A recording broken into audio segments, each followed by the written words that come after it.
140.4 करोड़ रुपए की लागत से 78.68 एकड़ जमीन पर बनने वाली इन संयुक्त पीओएल और एलपीजी सुविधाओं का निर्माण किया जाएगा, जहां आधुनिक तकनीक से परिपूर्ण 20,440 केएल के पीओएल टैंकेज एवं 1500 एमटी के एलपीजी आउटलेट स्टोरेज वेसल होंगे। स्वच्छ ईंधन उपलब्ध कराने के उद्देश्य से 1 मई 2016 को प्रधानमंत्री उज्ज्वला योजना का शुभारंभ किया गया था, जहां 2016 में पूर्वोत्तर में मात्र 46 लाख 2,000 परिवारों के पास एलपीजी कनेक्शन उपलब्ध थे, वो अब बढ़कर 122 लाख 91,000 परिवारों तक पहुंच चुके हैं। ये नवीन परियोजना असम और पड़ोसी राज्यों में एलपीजी की बढ़ती सार्वजनिक मांग को पूरा करते हुए आवश्यक ईंधन की निरंतर आपूर्ति सुनिश्चित करेगी।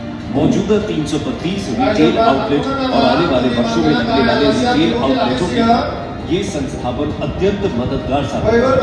आज 24 फरवरी 2024 एक ऐतिहासिक दिवस है, क्योंकि आज माननीय प्रधानमंत्री जी के मार्गदर्शन में माननीय पेट्रोलियम और प्राकृतिक गैस मंत्रालय के राज्य मंत्री श्री रामेश्वर तेली जी के करकमलों द्वारा एचपीसीएल की संयुक्त पीओएल और एलपीजी सुविधाओं का भूमि पूजन एवं शिलान्यास संपन्न होने जा रहा है।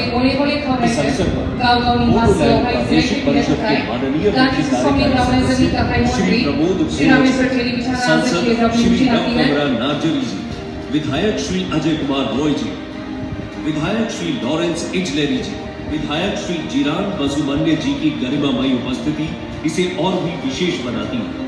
आज हम सभी एक स्वर्णिम और ऐतिहासिक क्षण के साक्षी बन रहे हैं। ये महत्वपूर्ण विकास पूर्वोत्तर में आत्मनिर्भरता और सतत प्रगति हासिल करने की दिशा में एक निर्णायक कदम का प्रतिनिधित्व करता है, जो स्थिर और कुशल आपूर्ति सुनिश्चित करके ऊर्जा बुनियादी ढांचे को मजबूत करेगा।